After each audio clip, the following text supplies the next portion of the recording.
Heather Higgins, Independent Women's Voice President and CEO. Fred Flight, Senior Vice President at the Center for Security Policy and former CIA analyst. And Christopher Bedford, Editor-in-Chief of the Daily Caller News Foundation. Heather, let me start with you.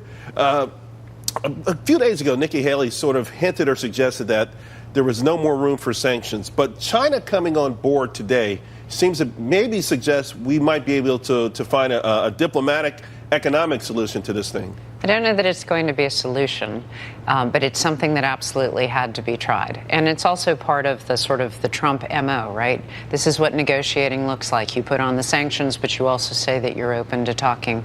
Historically, economic sanctions have never stopped a nuclear power from developing nuclear weapons. The only thing that does that is actual regime change, serious fear of regime change, as in Libya's Muammar Gaddafi looking at what happened to Saddam Hussein, or the Israeli Air Force does a strike, as they did, for example, in Syria in 2007.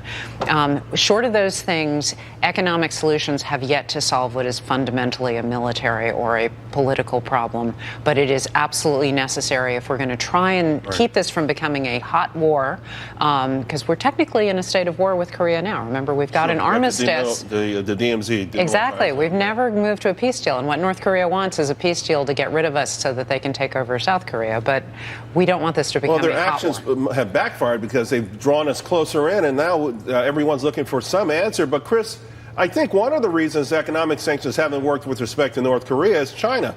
In fact, last year was the best economic year that North Korea had in 16 years, and exports, trade between China was up 30% so far this year. So this move by their central bank really was a key move, maybe a key monumental shift.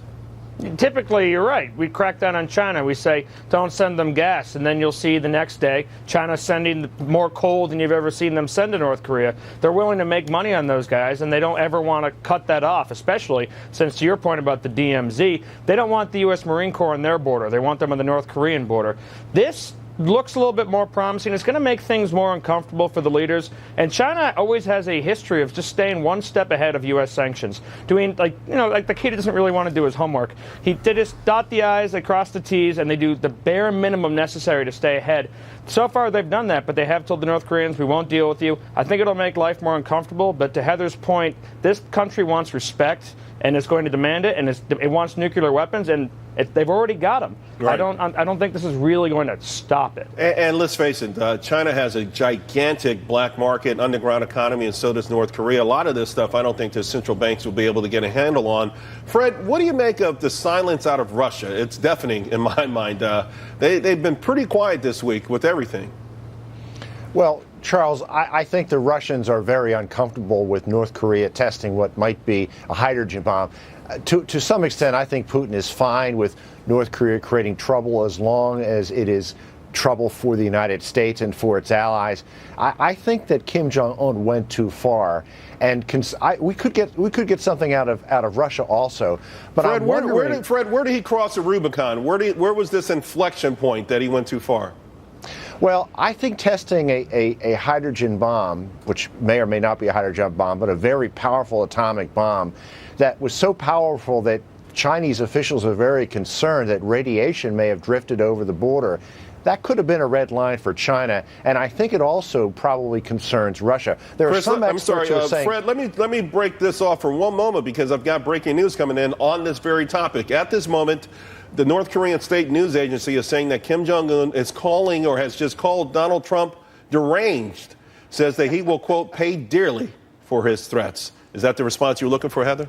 I think it's predictable. That's sort of how we've heard him react before.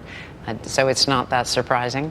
But I'm sure that Trump is cognizant of that. I mean, for me, and I'm not a scientist, but the reading I've been able to do about it, the big concern, obviously, is an EMP attack, where they don't actually need to be that sophisticated. They don't have to figure out how to get it to land. Sure. They just get it to explode. And as we're seeing from all these hurricanes, knocking out power is a very big deal. There's a lot more that's reliant on power than just your lights. It's your transportation system. It's your water supply. It's food deliveries. It's all sorts of things. And our grid as civilians is not protected. So obviously, we want our government to do everything we can to solve this problem before it comes an here. electromagnetic pulse that would come from a nuclear bomb detonation, which, by the way, no one knows how serious it could be. Real quick, Fred, because I also want to touch on Iran.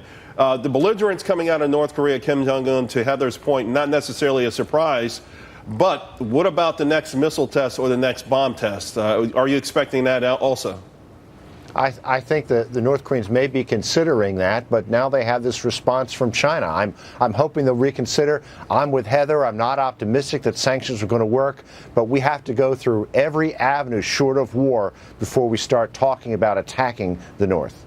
Guys, another global crisis. President Trump pushing to revisit the Iran nuclear deal, and maybe not end it altogether. Iran's president quickly fired back, declaring that the deal cannot be renegotiated. Although, Christopher, we know that the White House every 90 days has to certify this to Congress. I think the next deadline is October 15th. President Trump saying, listen, there's a portion of this agreement that covers unaccountable behavior. Certainly, Iran falls under that. You're right. And the problem with the Iran deal is that the last administration was so darn desperate to make it, they were literally dropping off pallets of cash. They were sneaking behind the U.S. Congress. They were sneaking behind the U.S. Senate, which is supposed to have oversight over this. They were doing anything they could, and they were ignoring some of the bad and inflating some of the good. You hear this funny term, the moderate politicians who run Iran. There hasn't really been a major difference in how Iran's been run since the revolution. The Iranian Revolutionary Guard and the Ayatollahs probably run Iran. So Donald Trump has got to look at this deal. So far, we haven't seen much difference. We've seen some provocations from Iran, but there's no way right now for the U.S. to seriously check and make sure that the deal is being followed. I think the president should push for that, and if not, he's got to scrap the deal and start over. But, Heather, we do have partners who signed this deal with us. John Bolton laid out the steps that it would take, decertification, a white paper explaining why, a diplomatic